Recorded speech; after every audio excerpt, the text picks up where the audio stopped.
WWE and TNA Impact superstar Mike Knox, a.k.a. Nux. You are listening to The Final Count. Keep it tuned. Hey everybody, Anthony Corelli here, formerly known as Santino Morella. You are listening to The Final Count. This is former WWE superstar Victor, and you are listening to The Final Count. All right, fans, I am joined now by Mr. Larger Than Life, big time Ethan Heyre. How you doing, Ethan? Good, man. How you doing? Doing pretty good. This is a big deal right here, a big time interview right here. Kind of, I would say, really something that's a long in the making thing. As far as I've known you for a long time. Yeah. And you know, I know your father, you know, and so that's really cool to see that you are finally in the wrestling business, and it's really cool to me. Yeah, thank you, man. It's been a lot of fun. Definitely. I'm loving it. Definitely. So when did you decide to get into the pro wrestling business? Probably around age 8, 9-ish. And then I never really grew out of that. And for a while, it was kind of like, well, you know, maybe that's not super realistic. What are some other avenues I could take or whatever? And so it kind of got put on the back burner. But as I got older and stuff, I started, and especially after graduating high school in the middle of COVID and all that, I definitely had to kind of look and think about like what I wanted to do going forward, and looking at some of the things that I had been doing, you know, throughout my youth at that point, through like middle school and high school and stuff. I played football, I did theater. And so I kind of realized that like all these other avenues that I was, you know, entertaining were all like, I was attracted to these other elements of wrestling, and I ended up doing well in those fields. So I just kind of figured, you know, wait, why isn't it realistic for me to get into the business? I've loved it my whole life. I'm passionate about it. And I felt like I had a knack for some of the elements of wrestling. So I just figured, you know what, why can't I make myself a star in this business? And so I just took the jump and went for it. Exactly. Now, who were some of your inspirations growing up that you like to watch, or even now, who are some of your inspirations in the wrestling business? Oh man, I could give you a laundry list of them, to be honest. As a kid growing up, I was obviously a huge, for my era, a huge John Cena fan when I was younger. You know, especially when I first started wrestling. Edge was another guy that caught my eye right off the bat. Shawn Michaels, Rey Mysterio. And even right now, I would say, especially Shawn and Rey definitely influence a lot of what I do in the ring. I definitely feel like there's a good handful of Dolph Ziggler aspects that I've taken from Bryan Danielson. I've definitely drawn a lot of inspiration from in the ring. There's a lot of them though, man. I could go on and on. Yeah, I definitely can see like you mentioned Ray, and definitely Shawn too, and Dolph. I can definitely see all three of them for sure. And you, by just watching your videos and watching matches, going back and watching your matches. Yeah, definitely. I know you were trained at GrindHouse, but who was your initial trainer over there? That would be Reverend Ronnie Roberts. He's kind of the head trainer over there at GrindHouse. It's him and Too Tough Tony that run the operation over there. But Ronnie is typically the one that's in there, day to day with us, in the ring, 3-4 times a week, helping us learn, everything that we need to be able to go out there in front of our crowd at GrindHouse, and to be able to go out onto the road and learn on the job, because wrestling is like a constant learning on the job experience, and you never ever stop learning in wrestling. So Ronnie does a fantastic job of preparing us for the world of wrestling, and giving us a leg up on the world of wrestling, because there are elements of wrestling that Ronnie teaches that you just don't get everywhere else. And once you get out there and stuff, it definitely, it shows. You kind of see that difference. And so it's been cool to be able to bring that flavor of ice cream to wrestling, and to kind of pass along that recipe, so to speak. There you go. What was that like the physicality like being trained and training with Ronnie Roberts? I mean, the physicality. So the first thing that anybody does when they come into training is take a bump. Right. You have to learn how to protect yourself when you fall on the mat, and Mhm. so you'll do that over and over and over again.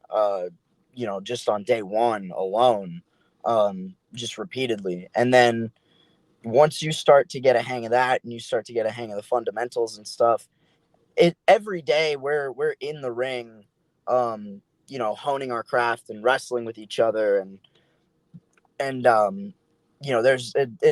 gonna be physical every time. But Ronnie also does a good job of teaching us to work smart. um Yeah.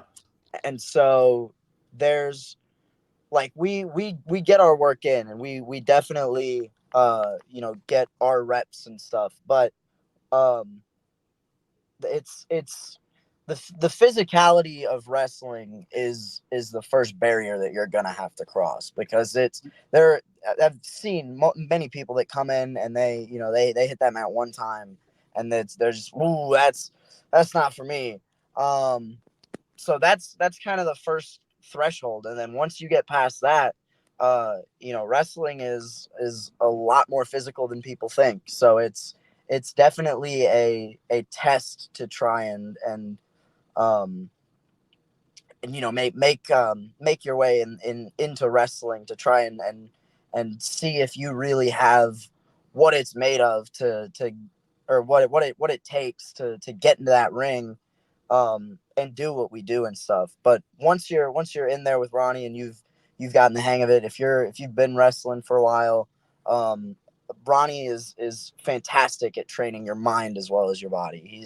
He's gonna teach you, um, how to think like a wrestler, Right. Right. which I think is one of the most valuable things that we get over there at Grindhouse.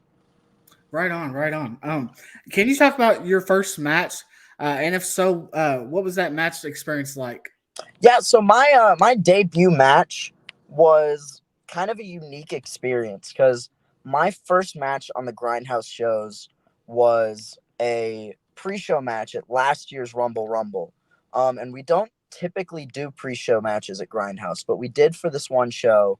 And so my debut match was a body slam challenge. Yeah. Like, think like Andre and John Studd, like first guy to Yeah. body slam the other guy wins the match kind of deal. And I faced a guy from Florida by the name of Roughneck Dawson, Mm. which, if you're not familiar, Roughneck Dawson is probably, I don't know, a good bit taller than me, and he probably weighs like two or three of me. So definitely a very tough first challenge, a very unique initiation experience into the world of professional wrestling.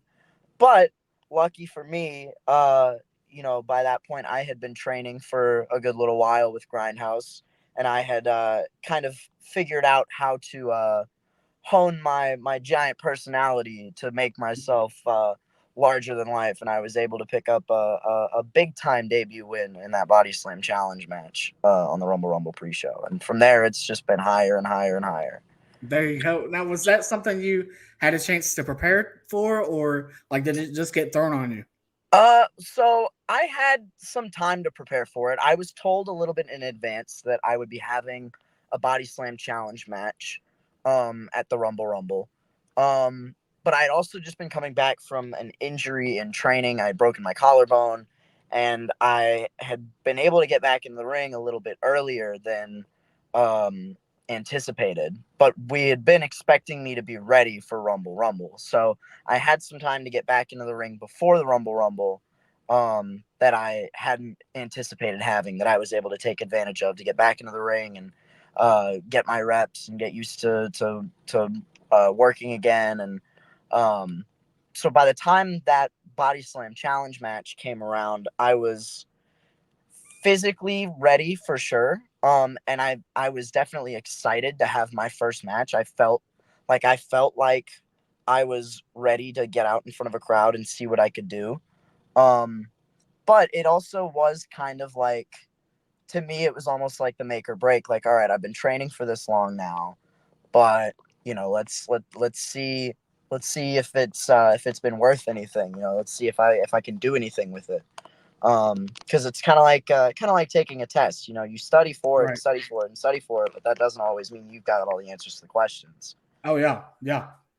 Now, while we're talking about matches, and speaking of, before I go into this next question, I always ask that first match experience because everyone's first match is always, it's so interesting. They got thrown into a battle royal or whatever, so it's always cool to hear everyone's first match experience.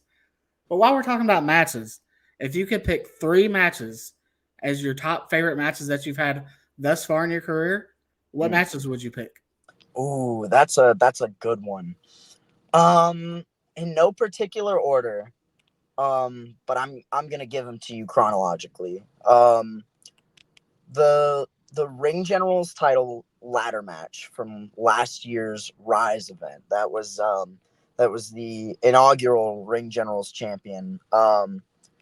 That was kind of my coming out party, so to speak, at GrindHouse and in wrestling in general, because I made my debut that January.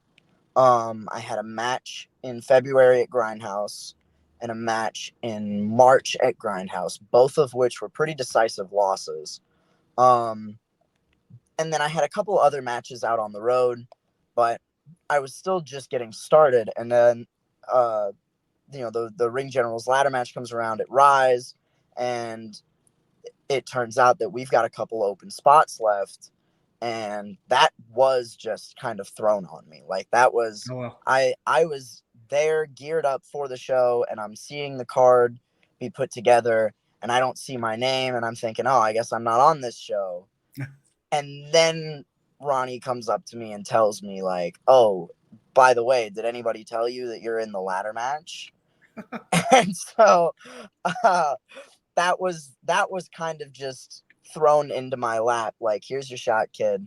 And I feel like I was able to really make the most out of that opportunity. That was when people really saw what I could do and started to really get behind me, and everybody left that match remembering my name. So that was definitely a very pivotal and a very important match to me.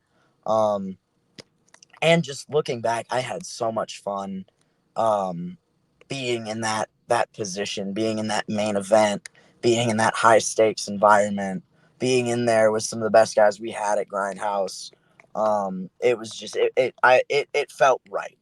Um, and then my match with ZDP from Nightmare on Spring Street back in October. Mhm. As disappointed as I am that I wasn't able to beat ZDP, I know how close I got, and I know those people know how close I got because I could hear it at the end of that match.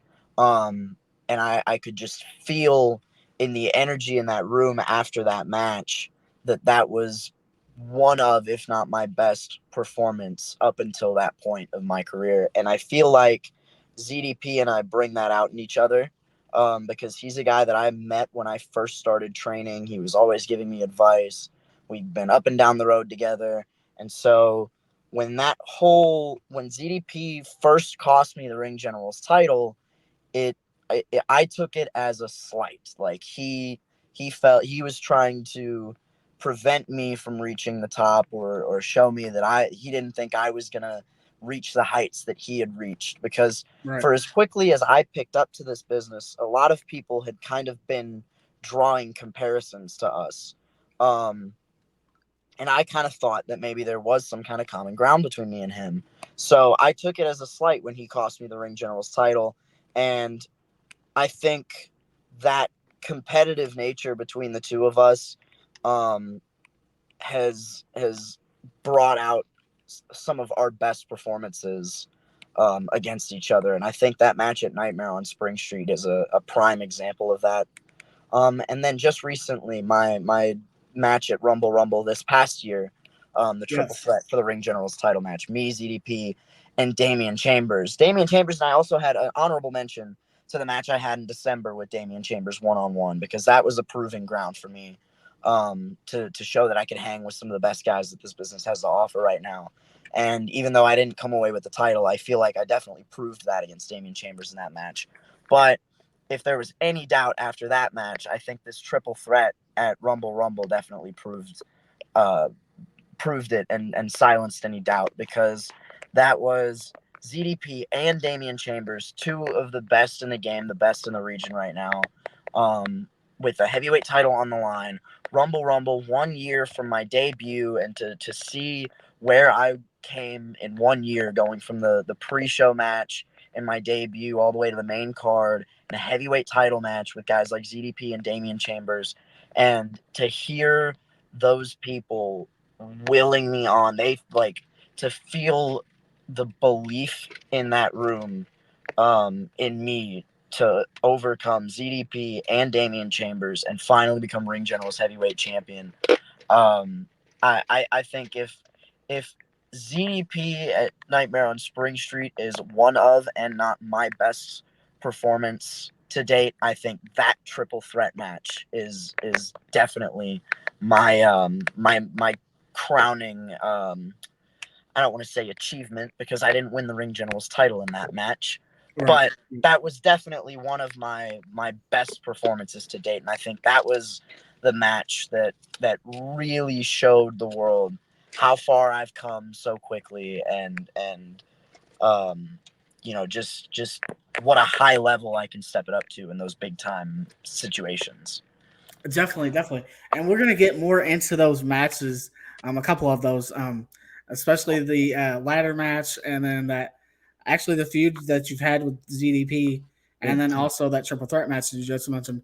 We'll get into that a little bit later. But I also wanted to ask you, for those who have not seen Ethan Heyre, how would you describe who Ethan Heyre is, and how would you describe your in-ring style? Ethan Heyre is, to put it simply, a living embodiment and a living example of the fact that you don't have to be the biggest dog in the fight. You don't have to look like you were built in a lab. All you've got to have is a big heart and a big personality, to outshine anybody and to accomplish anything that you set your mind to, whether it's in this business or in anything else in life. And to describe my in-ring style, I would say I've heard other people describe me as a ping pong ball, for sure, because I definitely stick and move and bounce around my opponents and stuff, but I do that with the intent of punching up and punching hard, because I'm often not the biggest dog in the fight, but I've got the most fight out of any dog, and I have to get creative with it sometimes. I've got to find ways to outpace and outsmart.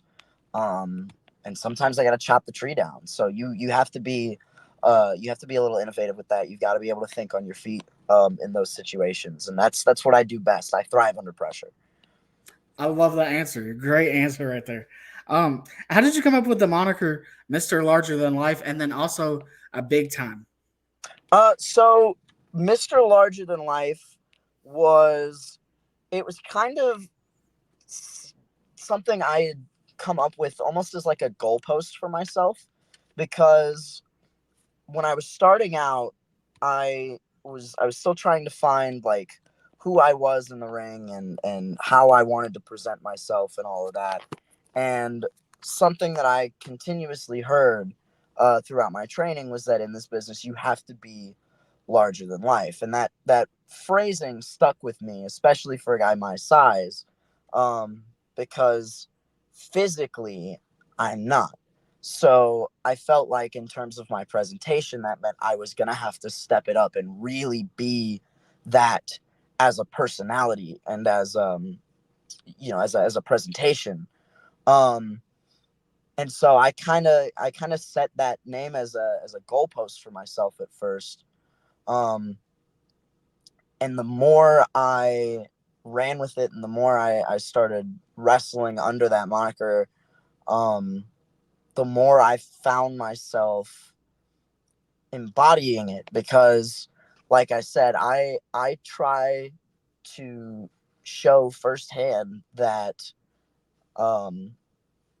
that you don't have to be the biggest baddest dude out there to get it done. And I've been up against some big bad dudes in that ring, um but I've always found my own way to get it done. And even when I don't, people leave that building that night remembering my name and remembering the fight I put up and remembering that I could have. Um, and then the name Big Time actually kind of fell into my lap, so to speak. I'd been using since I started Peter Gabriel's song Big Time as Yeah. my entrance music. Yeah. But I hadn't really considered calling myself Big Time until the more I started coming out and people started recognizing the song and picking up on it and stuff. People would chant that when I came out. And so it just kind of stuck. It became part of the presentation. Um, and I feel like since I've started wrestling, I mean, as early back as 4 months in with that first ladder match, I feel like really step up my game and shine brightest in those big time matches and those big time scenarios, those high stakes environments. Um, so it's something that has kind of stuck with me because I I feel like that's where I'm at my best, is in the big time.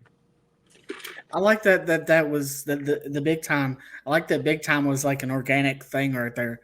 Yeah, That's pretty cool. And then also like not only are you big time in those matches, not only are you big time all the time, but in those matches you're creating big time moments. exactly. So that's really cool.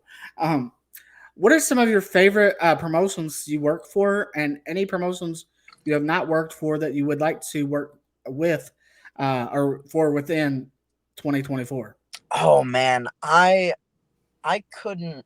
There's not many places that I've been that I could say a bad thing about. Um, Off the top of my head, obviously GrindHouse is my home promotion. I got to put them over first and foremost. But I've been out to Triple Crown Wrestling and Ultimate Championship Wrestling out in the Somerset area of Kentucky Mhm. pretty frequently, and I always have a great time out there. Out in Frankfurt, EWA, Elite Wrestling Alliance, I have a great time out there, even though I'm not exactly super happy with Commissioner Ben Sheeran right now. Um, I've been lucky enough to have the opportunity to work some of the Morgan and Morgan summer tour shows for OVW Yes. over the summer. I got to do Gaslight Festival. I got to do Casey County Apple Festival. I got to do a couple other shows. I got to wrestle Ronnie on an OVW show in a tag team match. I got to wrestle ZDP at Casey County. So that was a lot of fun, and I really enjoyed that. Um, I got the opportunity to work at New South Wrestling a few months ago.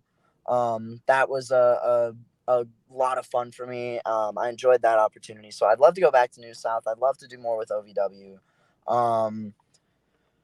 I don't know, man. As far as places I want to work in 2024, it's gonna sound cliche. I feel like a lot of people probably give this answer, but like all of them, I'm willing to go anywhere, wrestle anybody. I just want to get in that ring and show that I'm one of the best in this game right now, or at least that I'm on my way to it, and that uh, people may not even realize what they're in for seeing me on a show, but uh, by the time they're done, by the time my match is over, their expectations will have been raised a little bit higher. Yes, and then each show that you get on, you're proving, hey, book me next time, or this is why others Exactly. need to book me. I Exactly. love that. Would you prefer to work as a babyface or a heel? Um, Man, I don't know. That's a hard one to answer. Because I have a lot of fun on both sides of the fence. Um, but I feel like in the organic sense, uh, I make a more natural baby face. People just seem to get behind me for some reason. And I think people really enjoy seeing me overcome the odds and things like that. So, but to pick a preference, it's hard because I love that energy that I get from people that when they're getting behind me and hearing people cheer me on and stuff, and that's one of the best feelings in the world when you can get that many people on your side.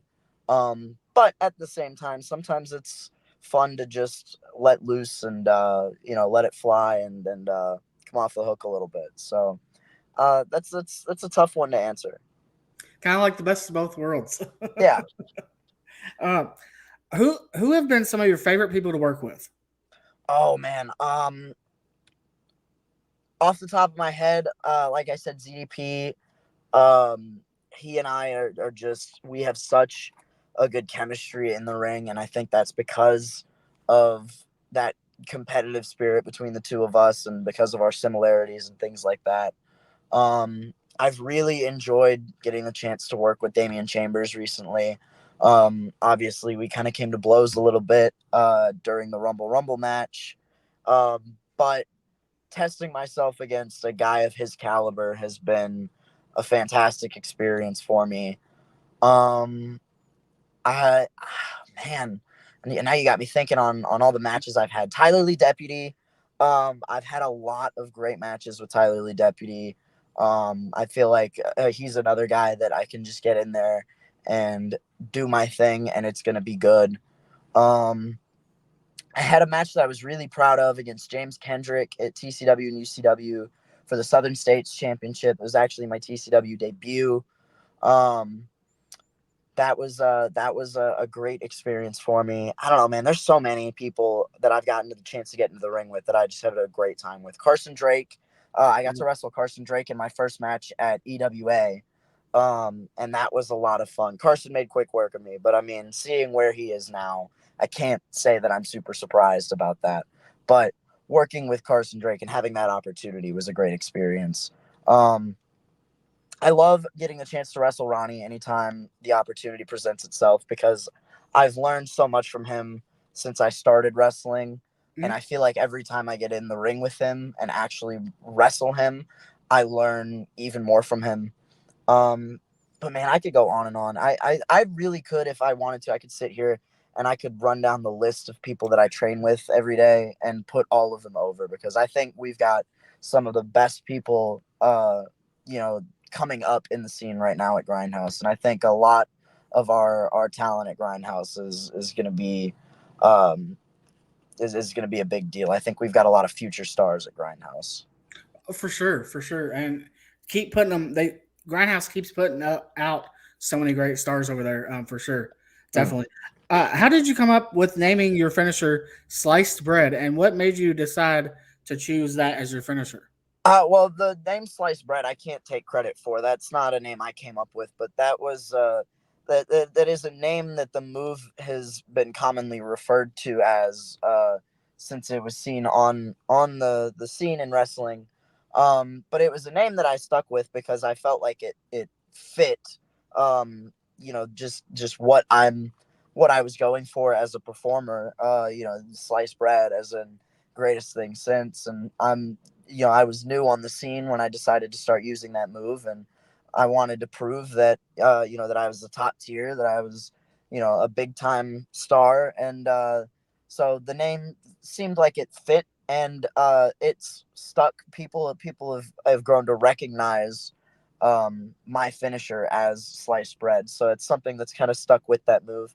But I decided to start using that move because like I said earlier, sometimes when you're punching up, you got to come up with creative ways to bring them down, Mhm. and that's a move that I can deliver to anybody of any size. I mean, I've slayed some giants with that move, um, and it's hard to defend against.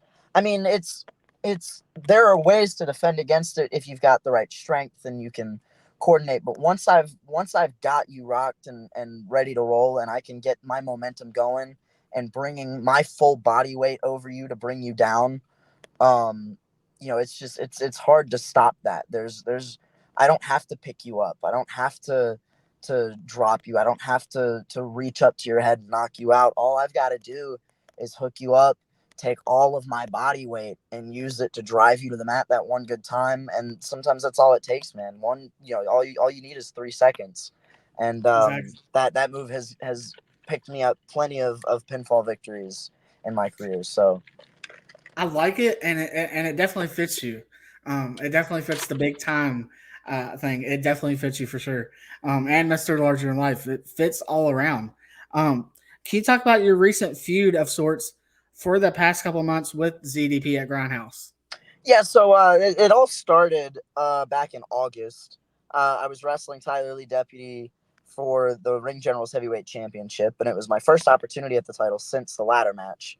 Um, and I was so close to becoming Ring Generals champion. I had hit that sliced bread on Tyler Lee Deputy. I had him pinned to the mat, out cold. And just before the official could hit the 3 count, ZDP slid into the ring, and he was on me like white on rice. And I was blindsided by it because I had seen that ZDP had been back at Grindhouse, and I'd seen that he was causing some chaos, but I really didn't anticipate that he was going to stick his nose in my business for the Ring General's title, because why would he? But once he did, it made sense to me. I understood right off the bat what his reasoning for that was. And so I made it a point to prove that he was wrong about me at Nightmare on Spring Street. And even though I didn't beat him at Nightmare on Spring Street, I think I proved to a lot of people that ZDP was wrong about me.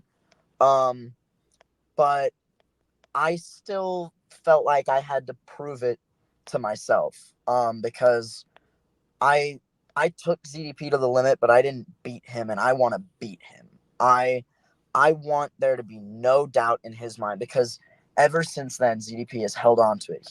I haven't gotten that decisive, clean victory over ZDP. He's always slipped one over on me, or he's been able to at least prevent me from winning and take me down with him. Um, and I wanted there to be no doubt in his mind that he wasn't going to stop me from going higher in this business than even he's been. And unfortunately, even when I had the opportunity to do so at the Rumble for the Ring Generals Heavyweight title, um, I still wasn't able to come away champion. I figured I knew that if I could beat him and Damian Chambers at the same time and win the title that he has kept from me for so long, that there would be no doubt left. There would be nothing else for him to hold over my head. Yeah. And unfortunately, he didn't have to hold it over my head. He held it against my head and hit me in the back of the head with the Ring General's title. And like I said, he didn't come away with the win, thankfully. Damian Chambers, to his credit, has been a fighting champion, but ZDP took me down with him. So I haven't really heard anything else about ZDP. I haven't heard from ZDP. So I don't know what's next. I want the opportunity to get my hands on him again, because I still have that score to settle with him. I feel like we're uneven on the board right now. But for those that saw in the Rumble match, I did manage, even though ZDP eliminated me from the Rumble, I was able to eliminate the Ring General's heavyweight champion, Damian Chambers. And things got a little heated at ringside. I think Damian maybe felt a little bit slighted by the fact that people have been so behind me and want me to take that Ring General's title. Maybe he feels a little bit disrespected by that. Maybe he feels a little bit slighted, and maybe he feels like I cost him an opportunity. But the fact of the matter is, I was in that Rumble match for another opportunity at him to begin with. Yeah. So the way I see it, I eliminated him from the Rumble match. I may not have won, but I have that to hang my hat on over Damian. I am the reason that he didn't win the Rumble match. And no disrespect to Damian. He beat me fair and square in December. I took my eye off the ball when ZDP slid out, and Damian, like the champion he is, was able to capitalize on that. And in the same vein, Damian, like the champion he is, was able to capitalize on the grudge between me and ZDP in our title match. But Damian kind of lost his cool on me at ringside, and I kind of lost my cool on him for a minute, because the way I see it, Damian Chambers is only Ring General's heavyweight champion right now because ZDP kept me from being champion for so long. Before Damian ever even came to Grindhouse and beat Tyler Lee Deputy for that Ring General's title, I beat Tyler Lee Deputy for that Ring General's title. I had him pinned 1, 2, 3, and because of ZDP, that win went on the record books as a disqualification, and I didn't get that championship. I had Damian Chambers so close to beating in December before ZDP slid out, and I let myself take my eye off of the ball. And then I had Damian Chambers pinned to the mat at the Rumble until ZDP slid in with the belt and hit me in the back of the head with the championship. So to me, the fact that I eliminated Damian from the Rumble is just proof that I deserve the opportunity to take what I've earned over this past year. Yeah.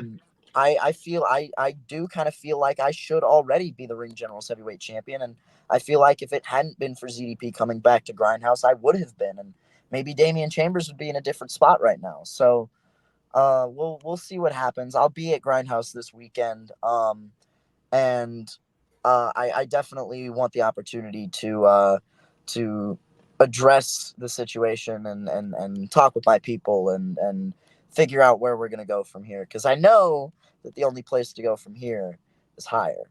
Higher, yes. And I would say that makes you, with you eliminating Damian Chambers from the Rumble, I would say that would make you number one contender. I would say so. I mean, then again, I would also say that beating the previous Ring General's heavyweight champion and almost beating the current Ring General's heavyweight champion twice, in addition to eliminating him from the Rumble, I feel like any one of those things would have made me number one contender, but you put them all Definitely. together, and I really don't see why I shouldn't be the number one contender. But Yeah, we'll see what happens. I'll take it up with Commissioner Melkor this weekend at Grindhouse, and we'll see what we can make happen, because I feel like I've earned that opportunity. I feel like I've earned that right, and I have a feeling that the people at Grindhouse feel the same way. exactly. So last May, you were involved in the ladder match, as we've already talked about a little bit, at GrindHouse Pro Wrestling to determine the first ever Ring General's heavyweight champion. What was that ladder match like? Can you elaborate on that a little bit more? Oh man, it's kind of a whirlwind, because like I said, it was sort of thrown on me at the last minute. I remember I was in the back. I didn't think I was gonna be on the show. They told me I was gonna be on the ladder match, and all of a sudden it was a whole different ball game. Preparing for a, a main event ladder match against five of Grindhouse's best. Um, but once I came out and I hit that ring, I felt right at home. I felt like I belonged there. I felt like this was my opportunity to show what I could do. And, I felt like I was kind of the dark horse in that match, but I felt like if I could shock the world and come away as the Ring General's heavyweight champion, it would really be off to the races. And I I did some things in that match, and some things were done to me in that match that I honestly didn't know I was capable of until I just got out there and in the moment, that high stakes environment, main event, title on the line. It was the biggest opportunity I'd had at that point up until that point in my career. So uh instinct just kind of takes over, and you learn a lot about yourself. So I put my body through a lot in that ladder match, but I laid everything I had on the line, and I came fingertips away from becoming Ring General's heavyweight champion. So I think for me, that was the moment where a lot of people, but also I myself realized that I was capable already of taking things to that higher level, so to speak. Right, right, right. Now I have to think that being a longtime wrestling fan as you were and as you are, I would have to say or think that being in a ladder match like that was probably pretty cool. It was definitely really cool. Like I said, once I hit that curtain, like all the nerves went away, and it was just like, all right, like it's showtime. Like this is what it's all about. This is what I've worked for. This is the kind of thing that I came here to do. Um, Now I get the chance to do it and see if I got what it takes. And I feel like I definitely proved that I do. Definitely, definitely. Can you talk about your match last month? We've talked about a little bit the triple threat match again with yourself, ZDP, and current ring generals champion Damian Chambers. Yeah. So that match at the Rumble, that triple threat. Um, I don't know what else there is to say about it that I haven't already said, but that was probably my best performance um, to date, or at least since that ladder match. But I personally, I feel like that was maybe my best match yet. I think I was just on top of my game in that match. I think I looked the most natural. I felt the most natural that I ever have in that ring. Um, I feel like I was right at home in that high stakes, um, environment for the Ring Generals Heavyweight Championship against guys like ZDP and Damian Chambers. I mean, those guys are two of the best that we've got in not just in this region, but in my opinion, in all of independent wrestling right now. So to get in there with two stars like that and prove that I'm a star on the same caliber as them, and to prove that I've got what it takes to go toe to toe with guys like that.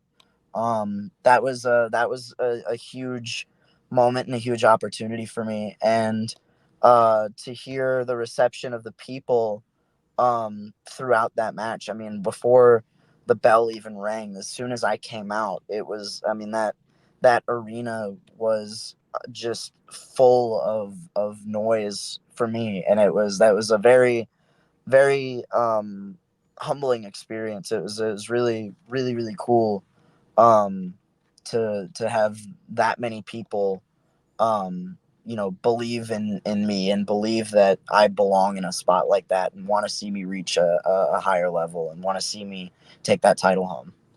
For sure. And then just last month, also at Elite Wrestling Alliance New Beginnings, you were in a 4-pack elimination match against Yep. Party Mike, Joseph Miles, and Gaston LaRue to Yep. determine the first ever EWA Heritage Champion. What was that match like for you? And any chance you are coming for Gaston after he was crowned the first ever Heritage Champion?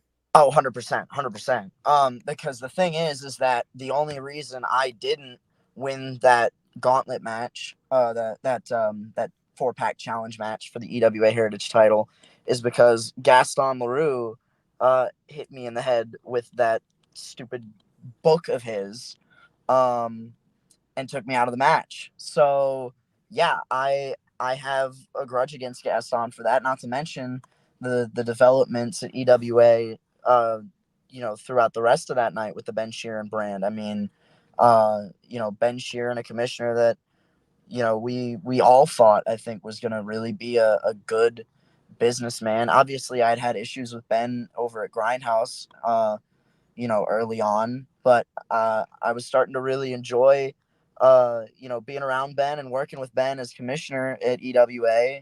And then he showed his true colors again, and him and Gaston and now Clayton Cannon and Alex Angel, they've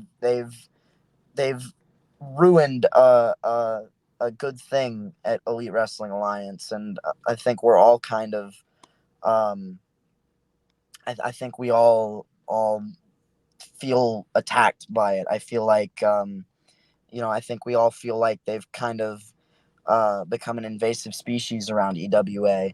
And this past show at EWA, hostile takeover, they called it. Can you believe that?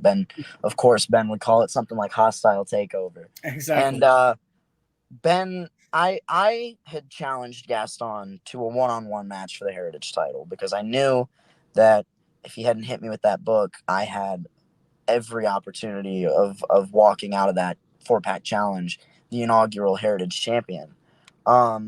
And Ben decided he was going to give Gaston the option as to whether or not he wanted to defend against me that night. And so, of course, Gaston chose not to. But he was perfectly willing to accept the 6-man tag team match when I laid that challenge down. When me, Party Mike, and Chris Crow came out and tried to stop them from attacking one of Ben's own security guards for his own show. That just says something about the power trip that guy has been on at EWA recently. And for those that saw that 6-man tag, I had Gaston pinned 1, 2, 3, but unfortunately for me, there was a tag that I didn't see right before I had Gaston pinned, and that cost my team the victory. But the fact of the matter remains is that everybody saw I can beat Gaston clean as a whistle in the middle of that ring. I had him pinned for 3 seconds, whether he was the legal man or not. The truth is, and Gaston knows it for a fact now, that I can beat Gaston. So yeah, 100%. I'm coming for Gaston Leroux and that EWA Heritage title. And I realize that it's going to be tough to get that when Gaston's got the commissioner himself in his back pocket. But, two can play that game. If Ben wants a hostile takeover, then I can assure you that I think I speak for a vast majority of the EWA roster when I say that we're prepared to execute a coup if we have to. And I'm willing to do whatever I need to get an opportunity at that EWA Heritage title, because I think that, first of all, I think that it would have been mine if not for Gaston and that book. But second of all, I think that the power shift in EWA back into the hands of us on the EWA roster starts with those titles, because right now the Ben Sheeran brand controls the EWA Championship and the EWA Heritage Championship. So, I think with what Ben has built with the Ben Sheeran brand, it's something that we're going to have to tear apart brick by brick. And I can't think of a better place to start than with Gaston's EWA Heritage title. Definitely. And is it just me, or is anyone else saying this? I don't know if you're saying this or not, but I've looked at pictures of his book now, and his book looks awfully smaller than it used to. I don't know if that's just me. Maybe he's running out of plans. In that book of his, I don't think it's really a book of wrestling. I think it's a book of plans that he has up his sleeve, and maybe Ben's a part of that, and that's why Ben's been sided with him or something. You might be right about that. You might be right. But if that's the case, then yeah, I intend to tear every last page out of that book all the way down to Plan Z, and then I plan to burn the cover and celebrate with the EWA Heritage title on its ashes. And Definitely. I hope that Gaston Leroux hears that. Yes, yes. Oh, I'm sure he will. If you could create your own match type, like your own gimmick match, what would it consist of, and what would you name your match? Oh man, dude, I don't. That's my own gimmick match. I don't know, man. That's a tough question. That's not something I've really had the chance to think about yet. If not, that's okay. If you can't come we might have to reconvene on that at a later date. I find myself placed in so many gimmick matches already that I haven't really had the chance to consider what my own gimmick match would look like, because I feel like I am able to kind of make every gimmick match that I've been put in work for me, even when they shouldn't. The Body Slam Challenge should not have been my match, but it was. The ladder match probably should not have been my match, but I was this close to becoming Ring General's Heavyweight Champion. So I don't know. That's something I'd have to think about. Here's another creative question. If you were to create a faction in any promotion you're currently working in, who would be a part of your faction, and what would the name of your faction be? Oh, man, that's tough. I don't know, man. It's just it would. There's a lot of people I could give you off the top of my head that that I'm close with and that I trust to watch my back outside the ring. Um, but it's all situational, Like I never really, I like Party Mike and I were at odds for an opportunity at the Heritage title just a couple of months ago, but we've got a common enemy right now. So, we've kind of found ourselves on the same page. Chris Crow is a guy that I really only ever crossed paths with, like shifts in the night, Mhm. up until all of this started at EWA, and so he and I kind of had a common enemy this past show. So it depends, man. It depends on um on who I've got to call, because there are plenty of people that I feel like I can count on to watch my back if need be. But it all depends on what the situation calls for, right? It's like Ocean's 8. Yeah, definitely, definitely. Um, if you could have a match with any opponent, past, present, or future, alive or dead, um, who would your opponent be? What type of match would it be? And where would the location and venue be? Oh goodness.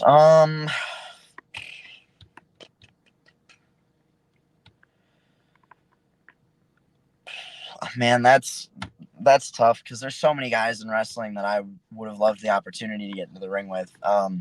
There are guys that I watched growing up that I couldn't even imagine what it's like to share a ring with them and to be able to experience that piece of their mind, and to be in the heat of competition with those people, because you learn a lot about who a person really is when you're in the ring with them. Mhm. So man, I don't know, I could give you a laundry list of people um that I'd love the opportunity to work with now on the wrestling scene, that I'm sure I will have the opportunity to work with at some point or another. You never know what can happen in this business. And I could give you all kinds of people that I've watched over the years that I'd love the chance to get in the ring with. And the crazy thing is that with the landscape of wrestling now, like, you really can't ever say never, because there are guys that I grew up watching that I was almost certain I would never have the opportunity to share a ring with, and now they're kind of making their rounds on the independents, or they're finding their footing in other companies, or they're making their way back to places that they had worked at before, where things like that are becoming possible. So, Yeah. man, I really, I don't know if I could pick one a specific person, place, stipulation, anybody, anywhere. There you go. Good. That's a good answer. Great answer. Um, what is your biggest thing you have learned thus far in your wrestling career? Oh man, that's a good question, because I feel like I'm learning something else every day in wrestling. But honestly, I think the biggest one would probably just be to take your time, because that doesn't just apply to wrestling. It's I feel like it's been applicable to pretty much all of life. Like in wrestling, you want to take your time and make sure that everything you do is intentful and impactful and um smooth. You take your time to hone your craft and make sure that you're doing it right and you're doing it well, and that you're understood. And um, I think the same goes for life. And I think starting out in wrestling and kind of learning what that means really in wrestling, I think it's been a lot easier to kind of take those words and apply it to real life. So yeah, I think if I had to pick one thing, probably just to take your time. I think that's great advice right there. Like you said, not just for wrestling, for life in general. What are some of your goals for in the next 5 years? Oh man, next 5 years. I'd love to be wrestling in more states, more regions, because right now, don't get me wrong, I'm on the road pretty frequently right now. Um, but there's a lot of places that I have not wrestled yet. There's that, um, only a handful of states that I've had the opportunity to go and wrestle in yet. So I'd love the chance to get on the road more. To be wrestling all over the country. I'd love the chance to get to wrestle out of the country. I would really, really like the opportunity to wrestle on TV somewhere. If I were approached with an offer to, to work for a bigger promotion, that would definitely be something I'd have to at least consider. Because that's my goal. Is I want to be, I want to make a living out of this. I want to make this my career. So, um, yeah, I just any opportunity I can get to get closer to that, I would like in 5 years' time to, if I'm not at least already taking my first steps towards that, be well on my way there. Definitely, and I definitely wish that all your goals come to fruition, and definitely wish you the best of luck on all of those goals. Where can fans find or purchase Big Time Ethan Hire merch? So right now I have 5 t-shirt designs on mctuckyprinting.com. Those are all available, and the way they do it. Shout out to Nina and Shan and Chris. Um, they're great. They've got it set up where you can do like long sleeve shirts, t-shirts, sweatshirts. You put in your order and they make it to order. So all of that stuff is up on their website right now. I have stickers and 8x10s and things of that nature available at my merch tables at any show that you can find me at. Um, yeah, I think that's about it. I should have some new stuff on the way soon, but we'll hear more about that when it comes in. All right, well, fans, I definitely encourage you to go get some Big Time Ethan Hire merch, whether that's in person at a show or on that website as well. And then also, any upcoming shows you would like to promote? Um, so I will be at GrindHouse Pro Wrestling this weekend. That's Sunday. Sorry. Sunday, February 25th. Of course, over at the Jeffersonville Arena. Um, 3 o'clock bell time. Doors should be open at around 2:30, I think. Um, we've got a good show for that lined up. A good couple of matches. I'll be there. I intend to talk with management about what went down at the Rumble and see where I'm gonna go from here. Um, let's see. I think I have some shows coming up, but I don't have enough information about them yet to be able to adequately promote them here. But keep up with my Facebook, my Twitter, my Instagram, and I will be putting stuff out about all of the shows and the places that I'll be coming up as the information comes along. EWA, I'll be at EWA in Frankfurt on the 16th of March, as well as Richmond, Kentucky on the 30th of March. Um, and then I've got some other dates that I can't wait to announce, but I'm just waiting for all the right pieces to be able to properly promote it and stuff, make sure everybody gets out there. So stay tuned. All right, fans. Well, I definitely encourage you get out to these shows and go see Big Time Ethan Hire at a show near you, and go support just indie wrestling in general. Go support. They're putting their bodies on the line. They're entertaining you, the fans, us, the fans. Go out there and spend your hard-earned money and watch some great wrestling. And then, how can fans find you on social media? So on Facebook, my name is Ethan Heyre. That's Heyre. Um, should be fairly easy to find. You just search Ethan Heyre.